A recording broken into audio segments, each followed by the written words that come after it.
Hello and good morning, everyone. Thank you all so much for joining us today. It is a beautiful day in Florida here, and hopefully it is wherever you are joining us in from.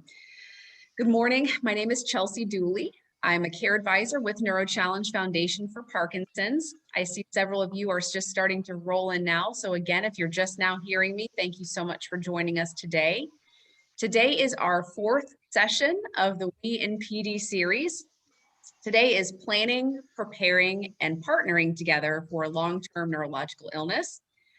Today is a little bit different, or actually the series rather, is a little bit different from our other educational series because it was put together by the thoughts, questions, and time of several of our care partners from our Parkinson's community.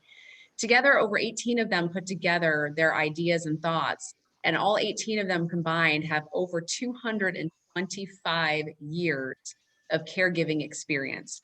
So these were the topics that were most pertinent to their journey, and they wanted to share them with you all. Again, I'm Chelsea Dooley. I'm the Senior Care Advisor for NeuroChallenge Foundation for Parkinson's. I'm so happy to have you all here today. We are very happy to have Ellen Harnden, who is our care partner representative here today. We have Stacy Carlin, who is our care advisor, and of course we have attorney Martin Skenkman, who's going to be presenting to us today. I'm going to do a quick screen share here. With our series today, we are here, get my slideshow going. Zoom likes to keep me on my toes. Our series today, again, is Legal Planning for a Long-Term Illness, presented by attorney Martin Skenkman, who is going to be introduced by our care partner, Ellen Harnden, and a huge thank you to Supernus Pharmaceuticals, who sponsored this presentation today and allowed us to present to you completely free of charge.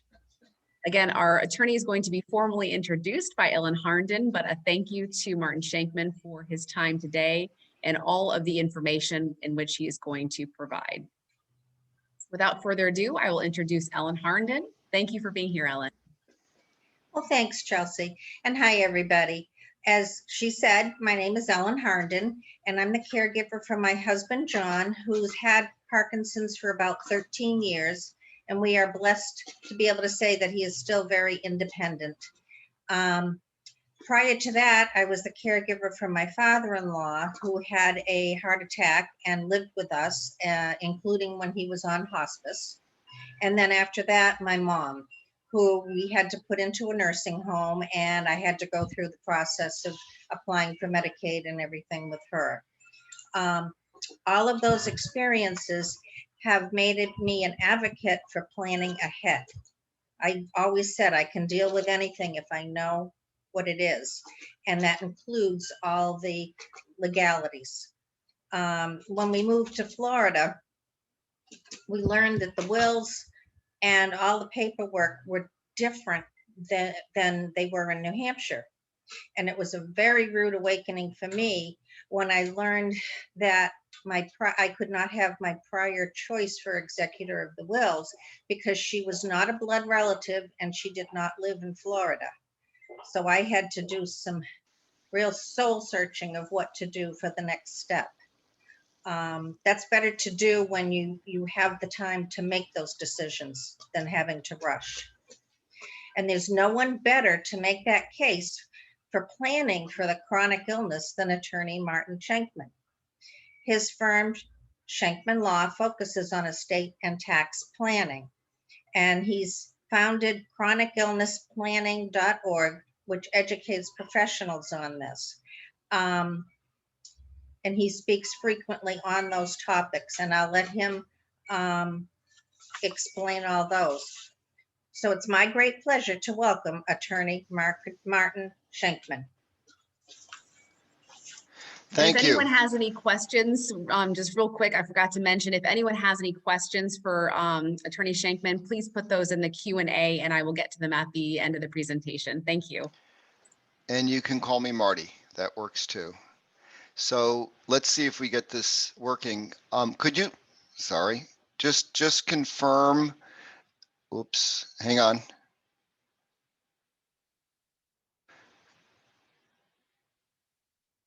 Just confirm that you see the slideshow. Yes, we do. Okay, good. I had a webinar I did a couple of months ago, and they didn't tell me until at the end that the slides weren't advancing the whole time. So just wanted to make sure. And now you see the introduction. Okay, so welcome to the program. We're going to take, give or take, about 45 minutes, and maybe a little more, a little less. I doubt less because I always talk too much, but to try to talk to you about really critical topics. And I got to tell you, Ellen has great wisdom, and in the comments she made are some of the single most important points for all of you. Plan ahead of time. Be proactive. Don't make assumptions. And the real goal here is PD, like any chronic disease, neurologic condition, any disability, can disempower, but planning can empower. And if you take the steps to plan, you can do great things to make your life simpler, safer, more secure. And we're going to talk about that. It's also really important that you recognize that everybody on this call has and will continue to have different experiences. How PD may affect you or a loved one will be different. And even if it's the same today, it'll be different in a year. How your finances are, the family or support mechanisms that you have. There's so many variables. Please be very careful, whether it's the comments I'm going to make, the comments Ellen made that were really great, or especially something you read online.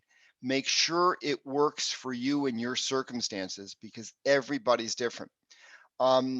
My connection to PD, my brother-in-law had PD for many years before he passed away.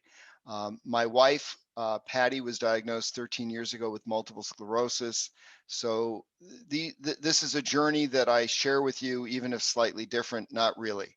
So I'm speaking not as a lawyer or an accountant or as a financial planner, but I'm speaking to you also as someone living with chronic disease every day.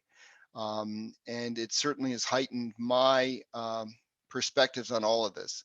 And one of the things that I did after Patty's diagnosis is I realized that there was very little, virtually nothing, published to educate attorneys, accountants, financial advisors on how to plan for clients living with any chronic disease, not just MS or PD, but any chronic disease. And that's kind of one of the things that we've made our mission. And but for this year, because of COVID, we spend several months a year traveling around the country, and I lecture to professional groups, attorneys, accountants, estate planning organizations on how they can better help and guide clients living with chronic disease. And Stacy and Ellen, since you're on, and Chelsea, if you're there, if you feel like interrupting me and asking a question or to expand or clarify, don't be shy. That's all fine. So I'm going to start with something really basic, and it's not to be insulting, but it's fundamental. What is financial planning? What is estate planning? And the reason I want to start with that is most people don't define it correctly. Most people, if you ask them what is estate planning, they'd say, oh, I have a will. That is not enough. Even without PD, it's not enough. With PD, forget about it. It's not enough. You need to do much more. And why am I going to talk about financial planning if our real topic is legal documents and estate planning? Because they're totally integrated. If you have the best documents in the world and you run out of money, what are the documents going to do for you, right? You need to plan everything in a holistic way. So that's what we're going to talk about. Now, top of page 4. And if you haven't had the slide deck made available, it will be made available to you. Peace of mind. Why is that a definition of what estate and financial planning is about? Because if you're up all night worrying about these things, you haven't done enough planning. Now, planning is not going to make money appear where you don't have it, but planning will help you preserve what you have, protect what you have, and give you the best result that you can given the circumstances. Planning can't change the existing circumstances, but it can have a dramatic impact on where you're going to be 6 months from now or 6 years from now, and certainly even 10 years from now. So focus on peace of mind. And I want to start with that as a premise, because what each of us needs may be different. You may have an incredibly supportive family and know that if you're ever in a pinch, you can make a phone call, but you may have financial issues or you may have other issues. So you got to figure out what you need to address. The planning has to be for you. It can't be for some generic construct of what planning is. And that's also, by the way, there's a lot of good information on the internet. There's a lot, as you all know, useless information on the internet, but even the good information may not be tailored to you. So I'm not saying not to do online research, but take it with a grain of salt. It may or may not apply to you. Never suspend common sense.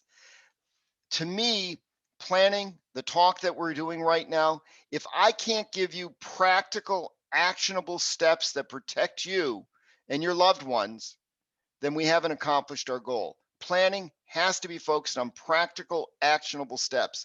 Fancy terminology, acronyms, uh, fancy sounding tax planning strategies, it's all great, but if it doesn't give you practical how-to steps, it doesn't accomplish anything.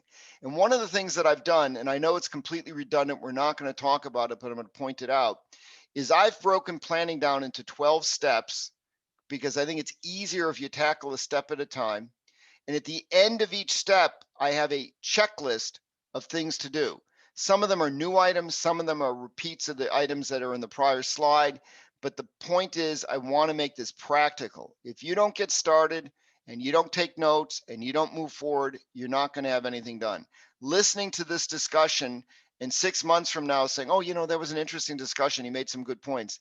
I haven't accomplished my goal. I want each of you on this call to make a commitment to do at least one thing in the next couple of weeks. Don't try to do everything at one time. It'll never happen. You'll get overwhelmed. You'll give up.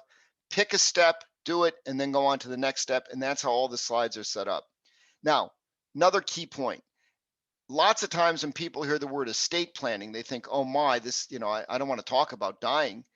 Estate planning, fourth bullet point. It's about life. I underlined it and highlighted it on purpose.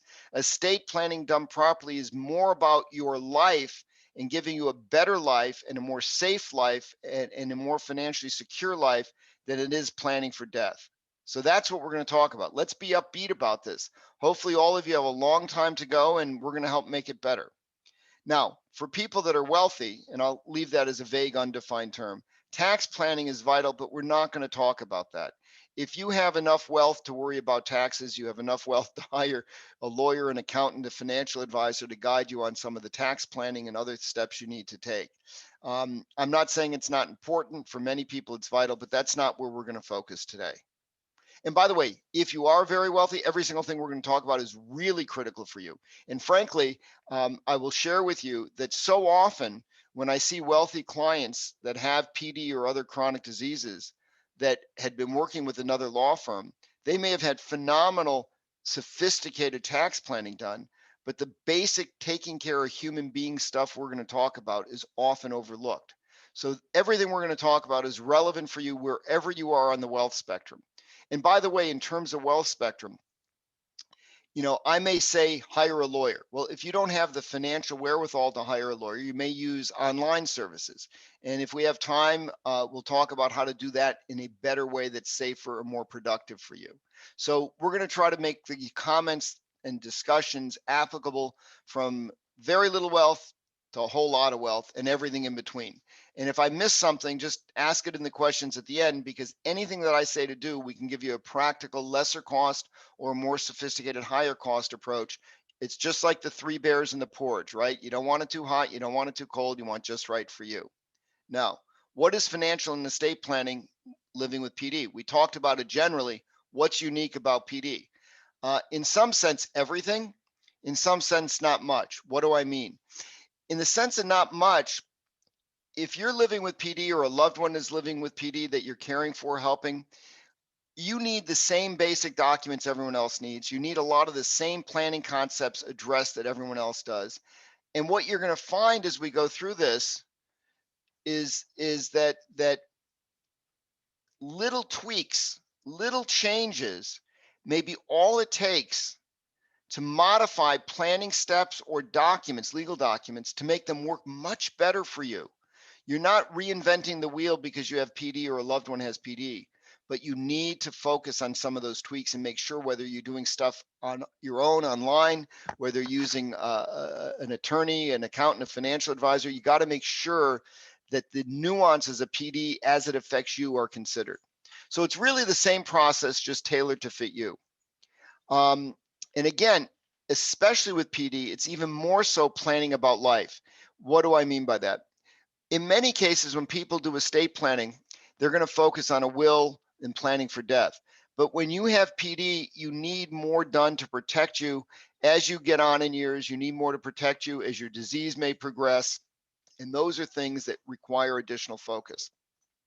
So last bullet point on slide 5, you need to consider how to redefine estate and financial planning for you in light of PD. And we're going to give you some very specific examples so you know exactly what we mean as we go through it. Now, we're going to do this in 12 steps. No magic to why I picked 12. I probably should have had 14, but it sounded like too big of a number. So I knocked it down to 12. There's some steps that are really big. There's some steps that are kind of short. The steps at the end are really, really important, and they're there because they're non-technical, but almost everybody ignores them. And we're going to talk about those. Now, before you begin, slide 7, you got to get the show in order. What do I mean? So if you're going to take steps to get an estate plan, you need somebody to prepare legal documents. Ideally, my recommendation is you hire an estate planning attorney in your state, because state laws are very different, that focuses on estate planning. I don't know that there's really anyone that specializes in planning for PD, and I would be a little suspect because a good estate planner should be able to handle whatever you need, especially if you make the decisions and communicate the information we're going to talk about here. If you don't have in your area someone that's an estate planning specialist, you may use a more general practitioner that does estate work. If you can't afford that type of an attorney, there may be ways to use online services. And let me just make a comment about that. You can get pretty good documents with an online service, but what you don't get is the specific specialized advice for you. You're not going to get the tailoring. But the other thing that you're not going to get is objectivity.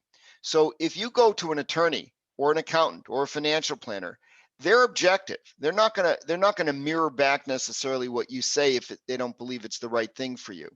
If you go online and complete a legal form, a power of attorney, which we'll talk about, who's questioning your decisions? So one of the things that I think, and actually there are two things, if you're going to do stuff online, I have two suggestions.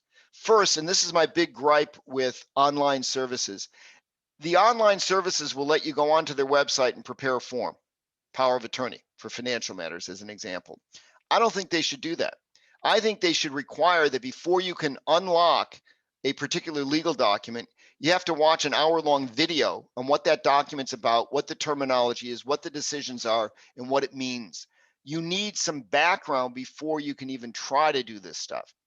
And none of them do that because I think that it may turn off buyers, but I think it would be the right thing. So if you're going to go online because you can't afford an attorney, spend time and get educated before you start. Really important. Second point. And maybe this is even more important. You need objectivity. It's too easy for any of us to say, oh, I'll do this, I'll do that. Where's the objectivity? One of the most important things every professional advisor brings to the table is objectivity. If you speak to a care manager, they may not tell you what you want to hear. They may tell you what you need to hear. Big difference. So what you could do is perhaps get several family members or friends or people from the PD community that understand exactly what you're going through and do it as a team collaborative effort. If you have 3 friends and you all prepare your powers of attorney together online and you talk about it, your friend is not going to necessarily parrot what you say. And if you say something that may be missing the reality of your situation, they may be kind enough to point it out to you. That's a real friend. So consider those 2 suggestions. But before you get started, you really need to think about what you're going to do, who you're going to work with. Again, if you have the financial wherewithal, have a certified public accountant, have an attorney that does estate planning, have a wealth advisor or financial planner. You may even have a separate insurance consultant. If you're not at a level where you can do that, you need to mimic or substitute less costly alternatives that give you a similar result. And I've tried to give you some suggestions how to do that. Now, If you go to an attorney, or if you collaborate with friends online and they don't have the familiarity or life experience with PD or another chronic disease, you need to talk to them about what PD means. You need to explain that your symptoms can vary, they can change over time. One of the mistakes I've seen professional advisors make, oh yeah, I met Jane, she seems really good, she's doing great. Well, I can tell you that my wife Patty in the morning is really alert and does really well. A lot of times, not every day, but in an awful lot of days, by 2, 3, 4 o'clock, she starts to fade. So if she made an appointment to meet with a professional advisor, odds are she's going to try to do it earlier in the day when she feels more vibrant, and not later in the day when she may have to take a nap because of the fatigue. Everybody's symptoms are different. They change during the time of day, they change over time. Make sure you explain that to your advisors, because most people, PD or otherwise, that have any kind of challenge, they're going to book their appointments when it's best for them. And that may not give a true picture of what their life is like to the advisor meeting with them. Parkinsonian mass facies. The fact that, you may not be showing as much expression doesn't mean you're not as aware or as sensitive. You need to explain your situation to the attorney or other advisors. Um, Micrographia, bradykinesia, and I apologize if I pronounce it wrong. Is it going to affect your signing? So for example, some lawyers like to have clients sign every single page of a will. Now, COVID has changed a lot of that, but many lawyers still prefer the old fashioned way. And I don't disagree. I prefer things signed formally because the laws are still evolving about electronic signature. And most states don't accept electronic signatures for wills. Remote notarization is new. You don't want to have a problem, especially if there's issues in your family amongst the heirs that you may be leaving money to, or the people that you may be appointing to be your agent or something like that. But you need to explain the symptoms and how it affects you. So a lawyer that may be accustomed to having you sign their client sign every single page of a document, it just may be too difficult for you. One of the things that I've done a number of times for people with PD and other neurologic diseases that affect how their signature looks, I've created a little document where I have them sign 3 or 4 different ways, different times, when their signature looks very different, have it witnessed and notarized. And on the top of it, I may say something like Jane Smith sample signatures and explain I'm living with PD. My signature changes significantly over time, depending on whatever, and below are samples of 4 or 5 signatures. When somebody goes to a bank and they sign something and it looks very different than what's on file, you pull out this document and you can have it. A very simple, almost no cost way of trying to address a common PD issue. Very important to talk about disease course. Now, this is why if you have a partner, a care manager, a friend come with you, if you're going in person, which maybe after COVID gets a little more under control, after you've been vaccinated, maybe we'll go back to in-person meetings. Some people are still doing it. I'm not. But have somebody with you that can be more objective. So for example, if you spoke with your neurologist and they told you what they see the disease course being for the next 10 years, which is obviously to a degree guesswork because you don't know, but you need that information. You need it for planning. It may be news that's hard for you to digest. You may not have come to terms with it. You may not hear it as objectively as you should. So having somebody with you at the meeting with the neurologist, with you at a meeting with the estate planners or financial advisors may be very helpful to make sure the accurate information is communicated. Example, if you're working, what's your work life expectancy? If you may only reasonably realistically expect to work 5 more years, planning is dramatically different than if you may be able to be working for another 15 years.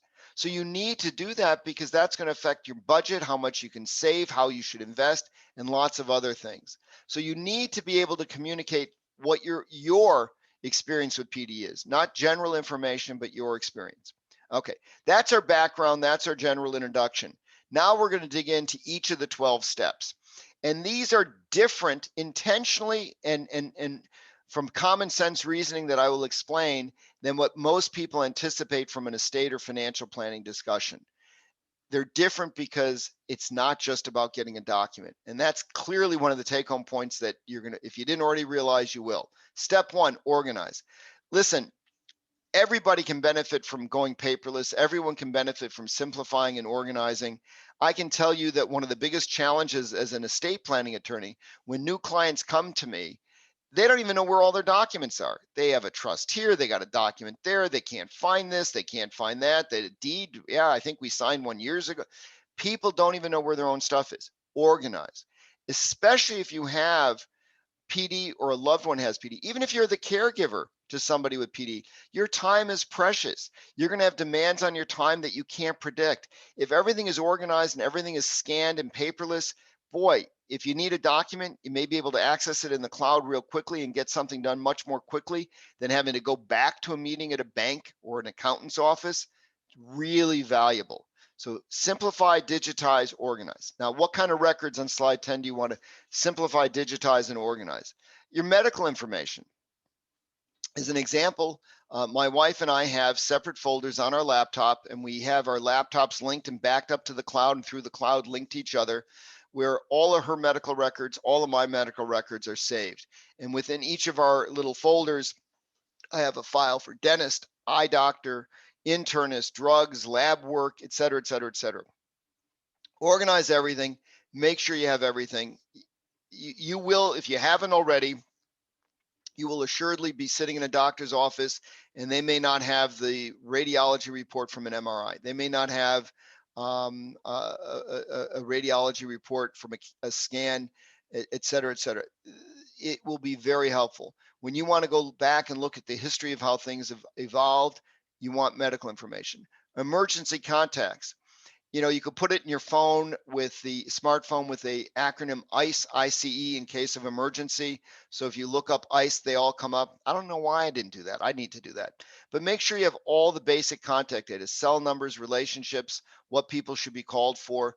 I actually like to type up a list of that and have it separately for an emergency. You need specific financial information. If you're sick or not feeling well and you need some help, and somebody has to step in and take care of financial matters for you, they need not just your social security number, but they need to know account numbers. Who do they contact at your bank? Which brokerage firm do you use? You're going to need some common sense, basic information, and all of it's common sense. You don't need a professional to help you do this. Password and security codes are key. We personally use something called Keeper Security. It's an online portal. We got apps on our smartphone. So all our passwords, account numbers, all that information is readily accessible. And one of the kids knows the access passwords, and we probably should give it to the second one as well. You need an inventory of all your existing estate planning documents. Do you have documents? I would think a lot of people have a will, a power of attorney, but what do you have? Where is it? It should all be scanned as PDF copies on your laptop that should be encrypted and backed up to the cloud. You should have all those key estate planning documents. If you go to a lawyer or starting new documents, you need to see the old documents, legal documents, deed for your home if you live in a home, if you live in some type of homeowners community with a homeowners association, there's a whole bunch of legal documents you should have.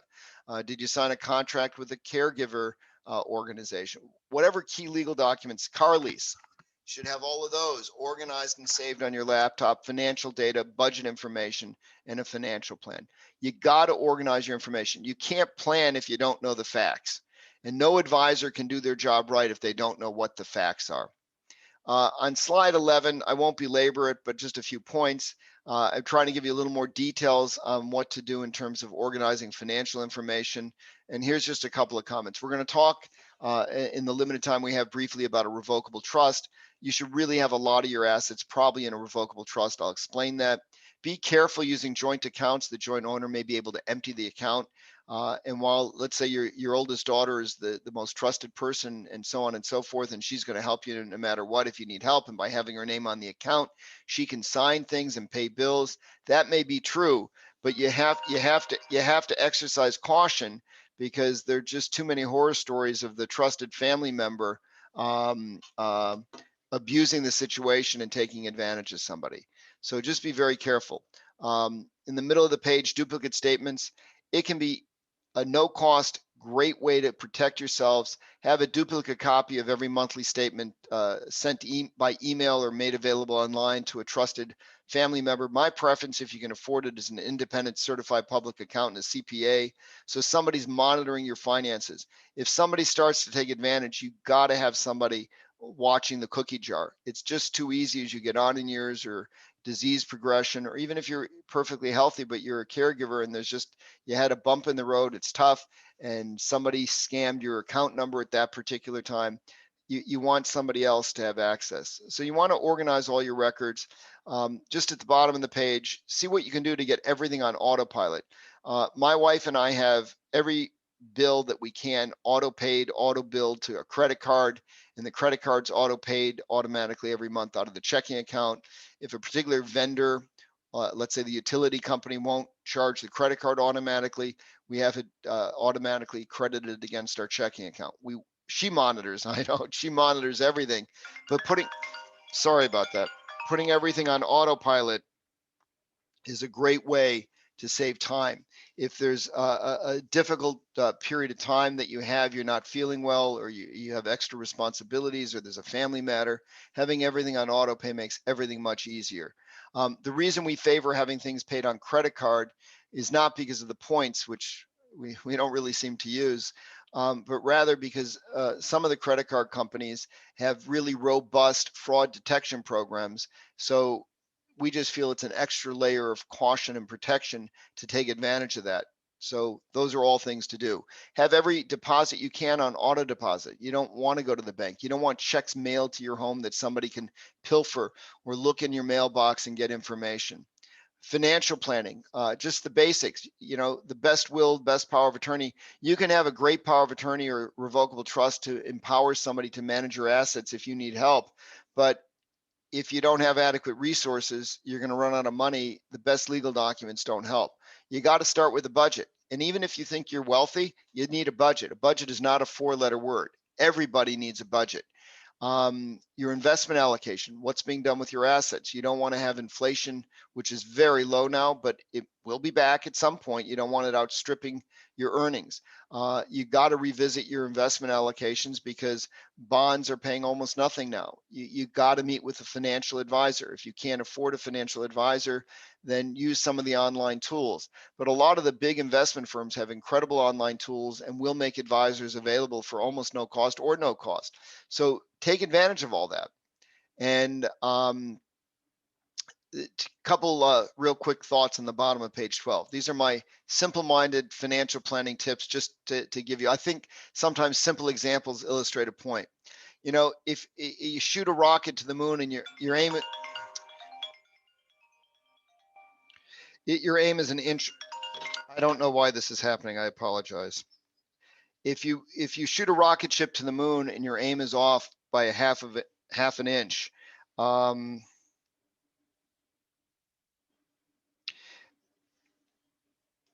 on, I'm sorry. And you shoot a rocket ship to the moon, you're off by half an inch, you can miss by a mile down the road. If your budget, if you could live another 10 or 20 years and you're spending just a little bit too much, you could miss your target by a long shot. You got to monitor what you do. Little things do make a difference. Little things do add up. So, some of the luxuries that you may think may not matter, and everybody should afford themselves some pleasure and joy, even if you're on a tight budget, you got to be careful. Second, the sailboat example. Life, you can't, that's my financial target, I'm going to straight shoot at it. Never works, right? Something always happens, good things, bad things. So it's more like a sailboat. If you ever sailed a boat, you can't sail directly into the wind. The sail just flutters. So you tack, zigzag back and forth towards your target. That's what your financial planning has to be like. You have to be flexible. Stuff is going to happen. My simple 60-second financial plan. Take all of your budget, take the income cash sources, whether it's Social Security, pension, IRA, minimum distribution, take all of that, and then 4% times your savings. And people argue it's too high, it's too low. It's just a starting rough point before you talk to somebody or do more analysis. If 4% times your saving plus your cash flow is not enough to cover your budget, you have an issue. Got to lower your expenses, got to reevaluate your income. That's just a good rule of thumb to get you going. Checklist, as I said, after each chapter, that'll help you tick off items of what to do. Now, step 2, power of attorney. What a power of attorney is a legal document in which you name or designate a person called agent to take care of financial, legal, and tax matters for you. So if you have somebody taking care of legal, tax, and financial matters for you, if you're not feeling well, someone can step in. You want to make sure they're trustworthy. You want to make sure they know what they're doing. They can always hire advisors if you can afford it. So trustworthy is really the key factor. Here's a couple of points. You don't want to give somebody authority to do things they may not need to do. So you may limit the scope of the power of attorney. Who you name as agent is very important, but you also want to have successors. What if, God forbid, the agent you named is sick, moves away, something happens? The power of attorney, and this is a legal buzzword, but it's really important and it's not too complicated. It has to be what's called durable. In other words, the power of attorney in most states needs to expressly say that this power of attorney remains valid even if I'm incapacitated. Do you want to pay your agent? Now, most forms say no. Most even documents I've seen that lawyers prepare, they often say no compensation to the agent. If you have PD and someone's going to manage all your finances and be actively involved for decades, maybe you do want to pay them. So don't dismiss that. What's the trigger date? Some people like to have a power of attorney that is triggered only when they're disabled. But how do you define that? How do you prove that? A safer approach in one sense is to have the power of attorney effective immediately. So if you need help, the agent you name can act. The issue with that is, how do you protect yourself from somebody doing something wrong? You need to take a look at the powers you're giving them. For example, most powers of attorney broadly allow the agent to sell real estate that you own. Well, your home may be your castle. Your home may be your lifeline. Your home may have been a place where you have feelings of safety and security. You may have done a lot of work to renovate it, to make it accessible and comfortable and safe and so on. Maybe you want to not permit the sale of your home unless it's absolutely necessary to support you. So just be careful of signing something blank. Here's a checklist of more thoughts to get you going. Third step, remember there's 12, healthcare proxy. You need to designate somebody as an agent separately. It shouldn't be the financial. It could be the same person. In many cases, it's not. You need to designate somebody to make medical decisions if you can't. And there's really two legal documents. One's a healthcare proxy, sometimes called a medical power of attorney, authorizing somebody to make medical decisions for you. The other is what's called a HIPAA release. It's a access to medical records and to talk to medical providers. You really should have both.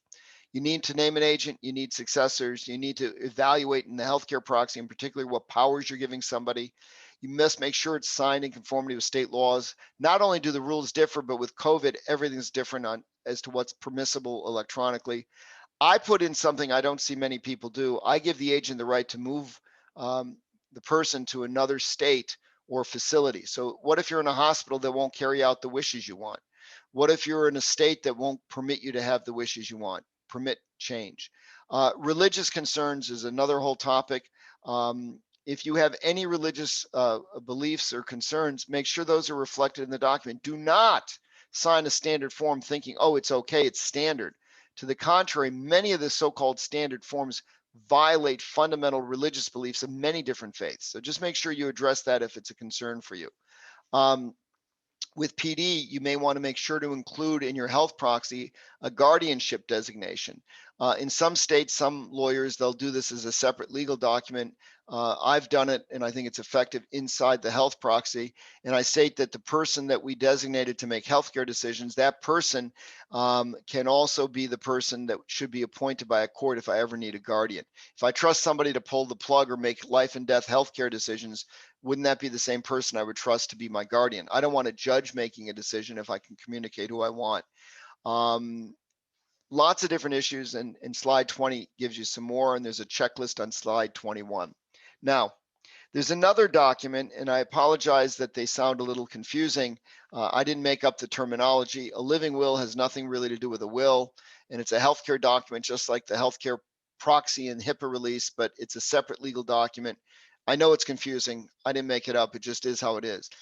Most people should probably sign a living will. A living will is a statement of your healthcare wishes. What do you want done in certain circumstances? What lifestyle choices? Now, here's something for PD. Do you want experimental treatments? I would think that if a new experimental drug comes out, many of you, maybe even all of you, would want to take a chance on an experimental drug if it may have a positive impact. With COVID, there's been lots of discussion in the news about experimental drugs rushed out more quickly than perhaps historically has been done. You know, I personally would want to be able to take advantage of experimental treatments if they may help me. Heroic end of life measures. What do you want? What don't you want? Lifestyle choices. Do you want to try to remain in your home as long as possible? Do you want to be in a facility for socialization? Lots of different issues. You want to communicate what you want, and everyone on this call will have some nuances that are different. This is unique to you. So that's why you need to sign a living will. Be careful of some of the stuff on the internet. Some of it gets very trite and forgoes addressing a lot of the major decisions. So just make sure that you address what's important to you. Now, step 5, I call this protecting a child or others. What do I mean? Well, if you're living with PD, and frankly, even if you're a caregiver and you have, you know, excess demands on your time and involvement, you also have to make sure that you've protected, whether it's children that you have or others that you're caring for. Could be an elderly aunt or somebody else, and different steps for different people.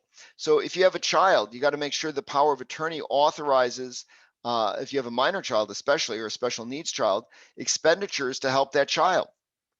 A power of attorney normally only authorizes your agent to make financial decisions for you. But if you have a minor child, don't you want that child's needs paid for? You really should elaborate. And what if the child's over 18 but still living at home? For sure, you don't have any legal right to pay it as an agent. So you need to address caring for the child there. Financial resources, financial planning.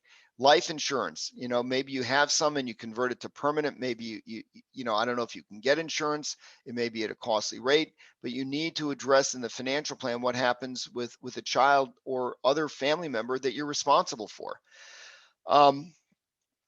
Emergency medical information should be also prepared, and if it's another family member, an adult child, anyone that's an adult that you're helping take care for, they need the same core legal documents we're talking about here so you can protect them. So don't just focus only on caring for yourself. You got to make sure you address people that you care about. Slide 28, a will is an obvious document. Everyone knows what it is. A will is when you appoint the executor or personal representative to manage your estate. Really important, if you have minor children, you have to name a guardian for the minor children, and a will distributes your assets when you pass. Now, the most important point in the discussion about a will is the following. This is 1 of 12 steps. Remember in the beginning, I said many people mistakenly assume that when you say estate plan, you mean a will. Will is one of only 12 of the steps that we're talking about. It is not the only thing to do. So just because you have a will doesn't mean you've addressed what you need to do. Now, there's a flip side to a will. If you're living with PD, you want to have a will just like everyone else does, and there may be nothing unique about it. But what about your loved ones that may name you in a will? Let's say you have young onset Parkinson's and a parent is leaving a bequest to you. Well, they may be leaving bequest to the other children outright. Maybe yours should be in trust. Maybe it should be in trust to protect it from Medicaid issues. Maybe it should be in a trust just to safeguard you. So you need to make sure that you speak to family members that are naming you in their wills and make sure it's handled properly for you. Now, let's take a minute, and we don't have a lot of time. We're covering a lot of ground, but I think a revocable trust is a very important point. And also, now that so many things have become computerized, you should be able to get a revocable trust without spending a great deal of incremental money. So I think it should be something that's viable for many of you. When you do a will, that provides where assets go when you die and names a guardian and an executor. A power of attorney, which we've already talked about, provides that if you need someone to take care of legal, tax, or financial matters, they can do so. Powers of attorney, despite having been used for centuries, can be a sticky wicket. In other words, you know, your agent, let's say your brother, goes to the bank and says, I'm Jane's agent, here's the power of attorney I need to sign on our account and pay bills. You can still run into some resistance and issues. If instead you use a revocable trust, I think you can avoid a lot of those issues. A revocable trust, somebody becomes a trustee, the assets should already be in the trust, a funded revocable trust it's called. It may be easier in a lot of cases to use a fully funded revocable trust than to have somebody operate under a power of attorney. The role of a trustee can often be clearer and more defined under state law than the agent under a power of attorney, and the document can be more sophisticated. Now, what I also really like about a revocable trust, if you're living with PD, I assign, when I do a revocable trust, many lawyers don't, a separate tax ID number. Why do I like that? You know, your challenges with PD may make you more susceptible to elder financial abuse, identity theft, etc. If you have assets in a revocable trust with its own name and own tax ID number, that may alone make it much more difficult for one of the vultures out there to find it. And you can name a co-trustee. See, one of the problems with a power of attorney is I have an agent under my power. When I can't take care of things, they step in. But PD can be progressive. You may have years, decades, where it would be helpful to have someone to help you, but you don't want to give up control. Maybe you be a co-trustee. I don't see co-powers, co-agents under a power of attorney used, and I'd be a little concerned about the difficulties you'd find trying to do that.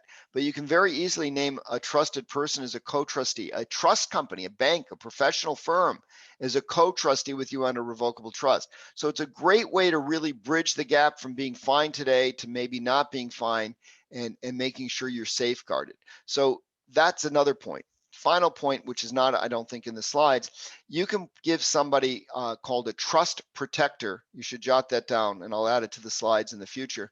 Powers to change trustees and take other actions to protect you. So if you're a co-trustee along with somebody else, you name another third independent person to be a trust protector, you use a tax ID number, you put assets in the trust, you're building in a lot of protections that should be very helpful for you, especially in light of PD. Now, slide 35, I'm going to do very simply.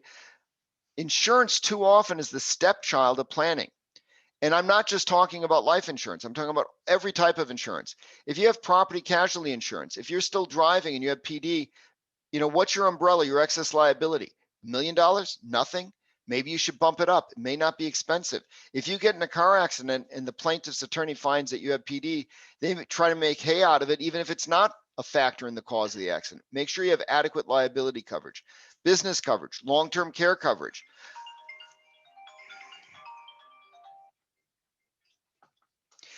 Long-term care coverage. If you don't have it, it may not be feasible to get with PD, or it may be at a cost. You can investigate. It may not make sense. But what about the person that's your caregiver? What about family members? Do they have long-term care coverage? Disability income coverage. Now, another thing, if you're working, maybe you can get it. If you can't, what about your caregiver? What about the policies you have? You may already have an existing policy. Review it. Get a professional advisor to review it. You may have a disability policy and are still working, but because of PD, you know you're going to have to stop working at some point in time. Are there requirements to report to your disability company?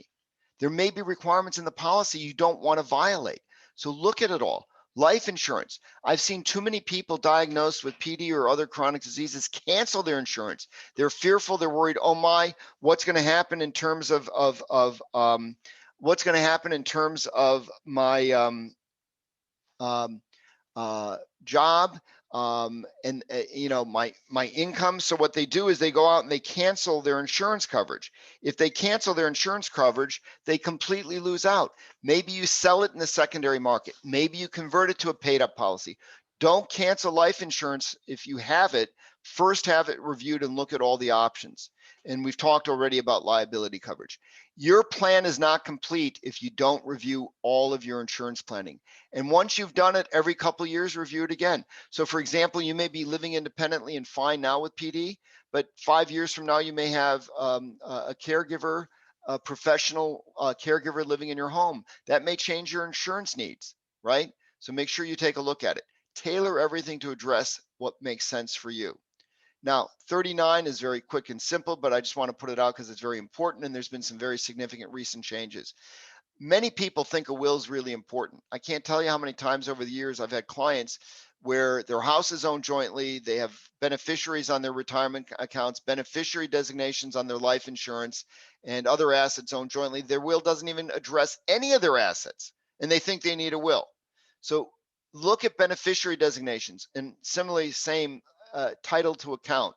If you have a bank account that you have joint with your sister, and you have life insurance that goes to your kids as beneficiaries, and IRAs that go to a spouse as a beneficiary, your will may cover nothing. You need to review beneficiary designation, standard part of estate planning. What's unique about all of this? One thing you should be mindful of, that the rules on paying out IRAs and retirement plans changed dramatically effective January 1, 2020, as a result of the Secure Act that was enacted in 2019. You may qualify as what's called an eligible designated beneficiary, as being chronically ill or disabled because of PD. The definitions are strict, make sure you meet them. What that may enable you to do is take out a plan over your life expectancy, which is a great tax deferral benefit that others may not have. So loved ones, parents, siblings that may name you as a beneficiary should revisit their planning in light of that. Now, step 10, and we're almost done. Step 10, giving back. Why is this a slide? Why is this a step? Because I find, and that's why I'm doing this webinar today, I find when dealing with the challenges, my wife's challenges with MS, helping others is one of the greatest ways to feel good about what I'm doing and the challenges that we have. Give back. There's so many wonderful organizations that you can help, and there's so many wonderful ways. Don't dismiss this because you don't have a lot of money. You can give back by volunteering. You can give back by making a small check. You can give back by making a small bequest in your will. You will find, I'm sure as I do, that the more you give back to help those that are helping you and others, the better you're going to feel. It's incredibly empowering. Now, step 11, never hear this talked about. This is vital. You could have the best legal documents and the best financial plan in the world. If you don't tell anybody what's going on, it could be a mess when you need help. You know, you named your brother as your agent under your power of attorney and successor trustee under your revocable trust, but he has no idea you've named him in any of these positions. How much time will go by and how much damage can be done to you financially while he's trying to learn if he has a role? Communicate. You have children you're leaving money to? Communicate. You have certain heirs that you want to step in and help you if God forbid happens? Communicate. If you don't communicate, your planning is never going to be as effective. Next, if you use advisors, make sure they're communicating. If instead you're using online services, but having family members or friends with similar situations collaborate together on doing documents and planning, communicate. Communication is absolutely vital. I made this a specific step here, equal weighted with having a will, because it is so incredibly important and so often neglected. Many people feel very uncomfortable. Oh, I don't want to tell my sister what money I have. I don't want to let my kids know where my bank account is. If you start small and tell people what you're comfortable with and then expand. But if you don't communicate, it's going to be a mess. Now, step 12, you may also ponder, why is that a step? Because this is the most important thing and it's almost always ignored. I can't tell you how many clients sign a will and I don't hear from them for 25 years. I don't even know who they are. Well, what good is that? The world has changed so much in 25 years. Look how the world's changed in the last year. If you don't review and revisit all your planning, your financial planning, your budget, your documents, it's not going to work. You need to revisit. You also need to revisit even if a change is not required, so that you can know and remember what it is that you have. So review your planning. Laws change, your net worth changes, your investment changes, health changes, medications change. Maybe we'll be doing this program a year from now and they'll have some fascinating new development that will reverse PD, and we're going to talk about different stuff. Nothing remains static. You got to review and revisit, even if you don't love the process. Now, this is where we started. Action, practical action steps. First item on slide 50, and then we're done. Act now. Don't do everything. You'll give up and burn out. But make a list of decisions. Get this PowerPoint. Maybe physically print it if you like paper. Check off things as you do them. Commit to do one thing minimum a month. 2 things a month, not more. In 6 months from now, you can transform your life and empower your life. Where PD may have made certain things difficult, planning can empower you. The only way to get there is to take action.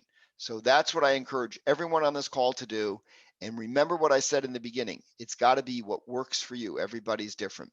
So I think we're good. I think we've covered everything, and hopefully everybody will come back on and the Zoom call will work and we'll have some questions. I'm sorry about the phones ringing in the background. I kept trying to cut them off. I thought I had, and I was pushing them upside down the wrong way. My silliness, forgive me. That's quite all right. Thank you so much for all of that valuable information. We really appreciate it. And I'll remind folks, I'm going to go through some Q&A here. So if you do have a question that you haven't already typed, you can go ahead and write that in the little Q&A box right at the bottom of your screen there. So a couple questions. One of them was really more of a comment. Someone just commenting about how important it is to share your information, your passwords with your family, not just the legal documents, but all of the things that you might need if you become disabled. The first question Let me is, comment on that. yes, I please. said we use Keeper Security. There's lots of apps that do it. The world has evolved. 10 years ago, this wasn't even on anybody's radar. I mean, I don't know how anybody can keep up with the passwords, account numbers, et cetera, et cetera, et cetera. You got to get it organized. You got to have it electronically. There's a whole bunch of programs. I think LastPass is one of them where they'll randomly generate passwords for you.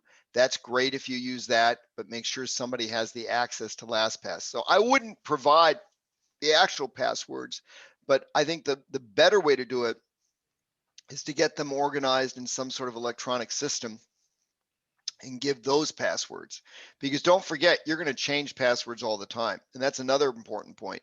If you have, say, a child or a sister that's going to help you if you need caregiver, they may need it. And by the way, the person that's helping you physically may not be the appropriate person just for separation of duties to help you financially.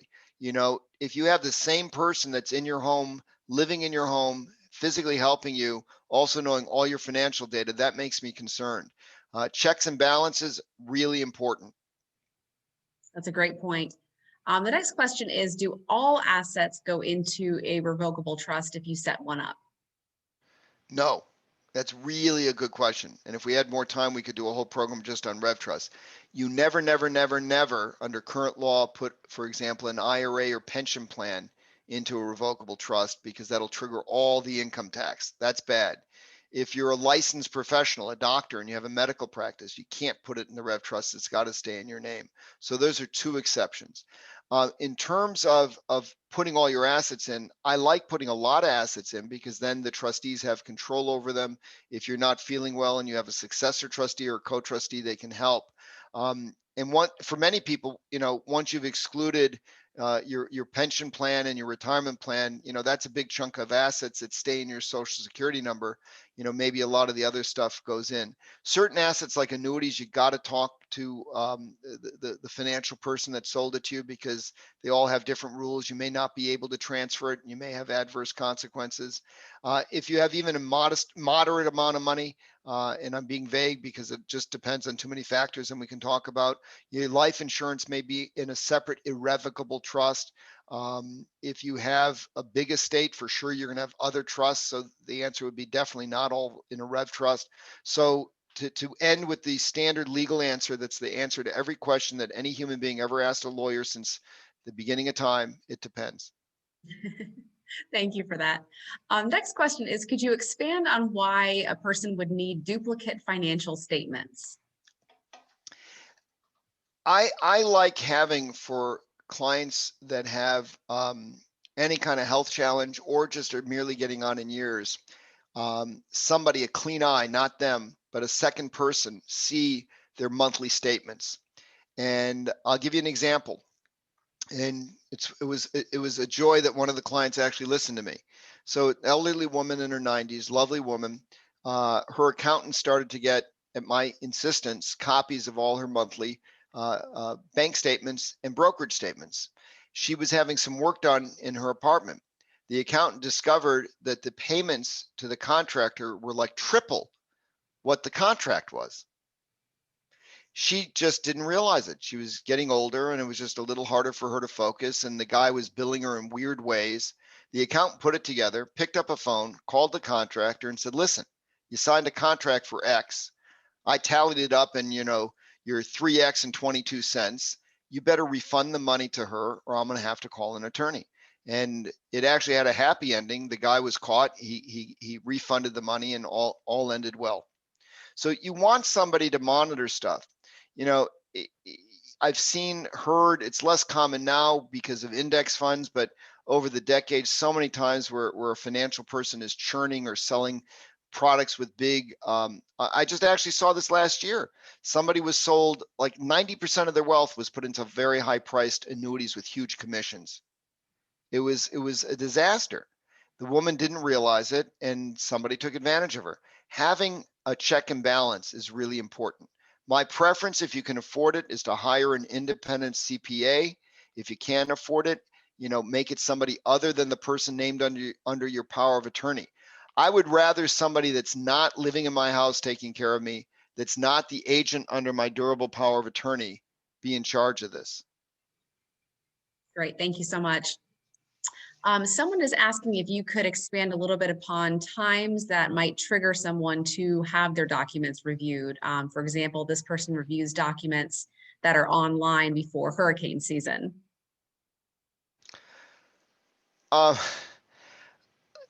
Anytime there's major changes in Washington, it could affect you. So for example, if the Biden administration enacts sweeping tax change that has been talked about, unless you're so far below the radar in terms of wealth level, you probably need to have everything reviewed. There's property law changes that could happen in your state that most regular folk, unless you're an estate planner in that state, are never going to know about. So, ideally you should review, but it's not just about changes in the law, but what I like to have people do, and I've advocated this for many years, and now COVID has made, a web meeting routine. Before it was very hard to get people to do it. Now everybody does it. If you have, let's say you do have a lawyer, an accountant, and financial advisor, that's sort of the tripod of independent advisors to protect you. And like I said, if you can't afford each or all, there's ways to do it more cost effectively. But if you have those three advisors and you get everyone on a web meeting once a year for half an hour and just say what's new, anything to change, what's going on, it's amazing the kind of benefits that come out of it. I've seen people, ask questions like maybe I pick up on something and just ask some questions because I don't know of the financial advisor about life insurance or long-term care insurance. And I'll hear something like, I've been telling her to buy long-term care insurance for 10 years. She won't listen to me. So I look at her and say, listen, I'm not selling the stuff. Why aren't you doing it? Or I raise a question which nobody has raised. How much personal excess liability coverage do you have? Oh, I don't have a policy. And all the advisors chime in at the same time. Well, you got to get a policy and it's dirt cheap for $1 million coverage. If you have PD and you get in a car accident, you got to have liability coverage to protect your savings. The benefits can be substantial. So, I would recommend you do it yearly.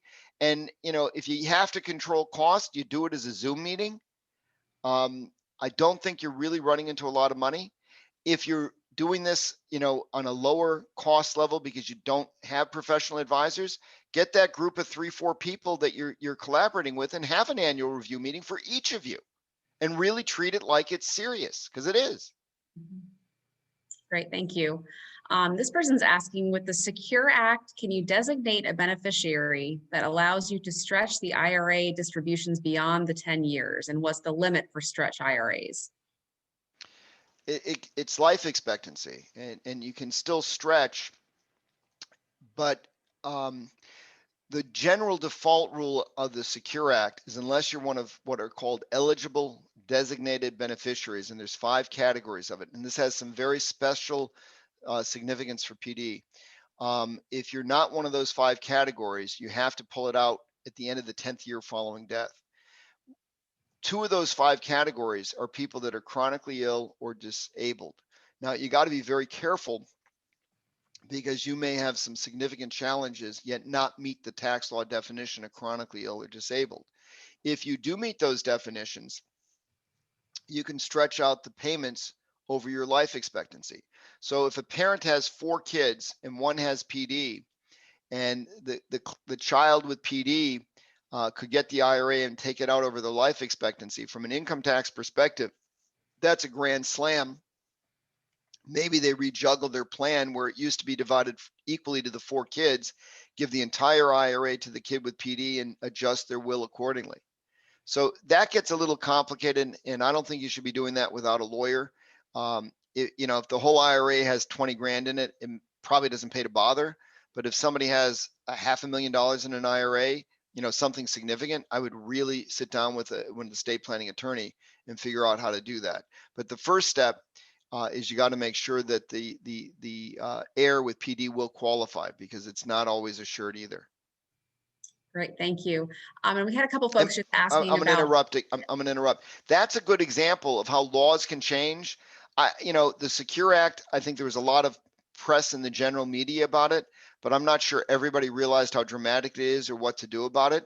But that's why you need to have a review with your financial advisor, accountant, and attorney. And again, it doesn't have to be expensive, but that's a huge impact on a lot of people. And a lot of people made their whole estate plan around a stretch IRA to their grandkids, and now it's all gone.